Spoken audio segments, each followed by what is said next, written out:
से आधिकारिक रूप से पारित किया गया। आरसीआई का मतलब रिहैबिलिटेशन काउंसिल ऑफ इंडिया, भारतीय पुनर्वास परिषद के नाम से जाना जाता है इसे।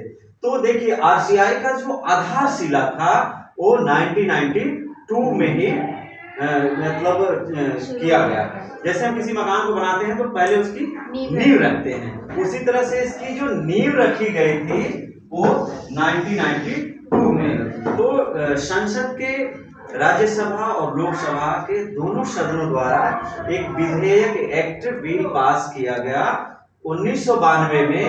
सिर्फ एक इसे प्रथम रूप में लाया गया, लेकिन कानूनतः इसे आधिकारिक रूप में यानी धरातल पे लाने का जो अधिकार हुआ वह 1993 में आधिकारिक रूप से यानी आधिकारिक रूप से काम कर सकती है। और इसका देखिए आरसीआई क्या है, क्या काम करती है, इसको थोड़ा थोड़ा हम चर्चा करेंगे। तो 1943 में इसे अधिकार मिल गया रिहैबिलिटेशन काउंसिल ऑफ इंडिया को, भारतीय पुनर्वास परिषद को मुख्य रूप से आधिकारिक रूप से घोषणा मिल गई। इसे हस्ताक्षर करके राज्यसभा और लोकसभा के दोनों सदनों द्वारा इसे पास कर दिया गया, यानी कह दिया गया कि भैया आपको अधिकार मिल गया है, आप जो कार्य है कर सकते हैं। किसके लिए? दिव्यांगों के विकास के लिए, दिव्यांगों के शिक्षा के लिए, दिव्यांगों के सशक्तिकरण के लिए। तो मेन जो इनका पार्ट था वो था कि किसी भी विद्यालय को एफिलिएशन देना। किसी भी जो दिव्यांग विद्यालय है, स्पेशल एजुकेशन के जो स्कूल है, स्पेशल स्कूल एफिलिएशन यानी मान्यता देना, समझ रहे हैं ना? मान्यता देने का काम। पहला जो काम था किसी भी स्कूल, कॉलेज या यूनिवर्सिटी को एफिलिएशन अप्रूवल यानी मान्यता देंगे तभी। जैसे हम लोगों का प्रोग्राम चल रहा है ना यहाँ पे, डिप्लोमा का, बीएड का या एमएड अदर्स भी चलते हैं, तो जब तक आरसीआई के द्वारा इन कोर्स को अप्रूवल नहीं मिलेगा तब तक से उस कोर्स को हम अपने स्कूल में संचालित नहीं कर सकते हैं। तो आरसीआई के द्वारा ही हमें इन कोर्स को मान्यता मिलती है, एफिलिएशन मिलता है चलाने के लिए। दूसरी चीज है कि उसमें जो टीचर पढ़ रहे हैं उनको समय समय पे ट्रेनिंग देना, प्रशिक्षण देना, यानी शिक्षक प्रशिक्षण का कार्य, टीचर ट्रेनिंग। क्या कहेंगे? Teacher training.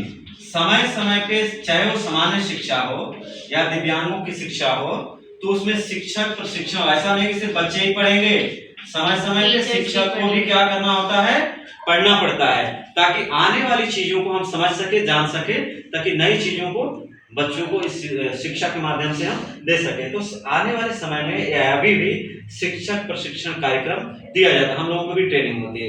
कभी कभी हम लोग लखनऊ जाते हैं और जो नई चीजें आरसीआई के द्वारा प्रावधान लिया गया होता है या कुछ कानून या कुछ चीजें हमारे सिलेबस में ऐड करनी होती है, तो हम लोगों से पूछा जाता है कि क्या चीजें हैं जिसको हटाना है और कौन सी चीज है जो नई चीजों को हमें इस सिलेबस में ऐड करना है। तो बहुत सारी चीजें हम लोगों से बाय क्वेश्चंस पूछा जाता है वहां पे।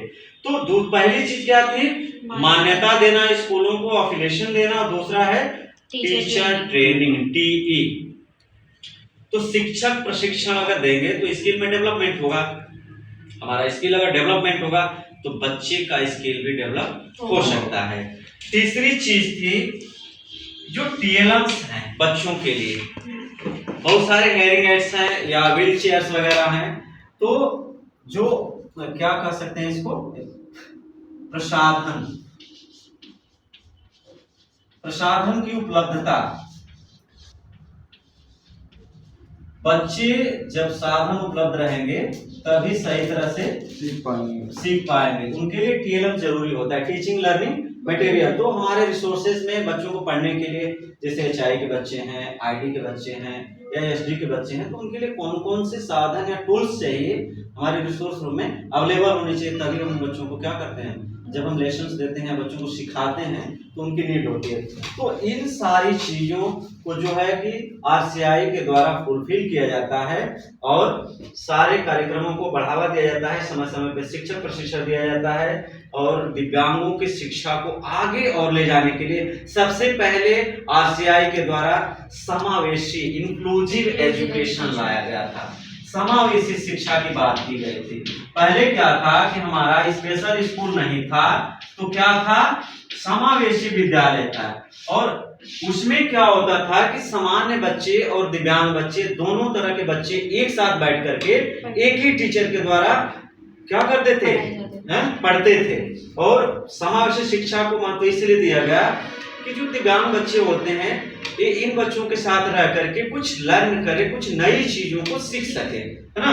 तो इस तरह से जो आरसीआई है 1992 में एक आधारशिला रखा गया, यानी बेसिक नींव इसकी आई, और कानूनी रूप से जो इसको मान्यता मिली वो 1993 में इसे आधिकारिक रूप से मान्यता मिल गई कि भैया आप तुम्हें मान्यता दे दी गई, तुम जितने कॉलेज हैं, स्कूल है, यूनिवर्सिटी को आप एप्लीकेशन दे सकते हैं, मान्यता दे सकते हैं। इसके अंदर जो कोर्स हैं उसके लिए भी आप समय समय पे निरीक्षण कर सकते हैं।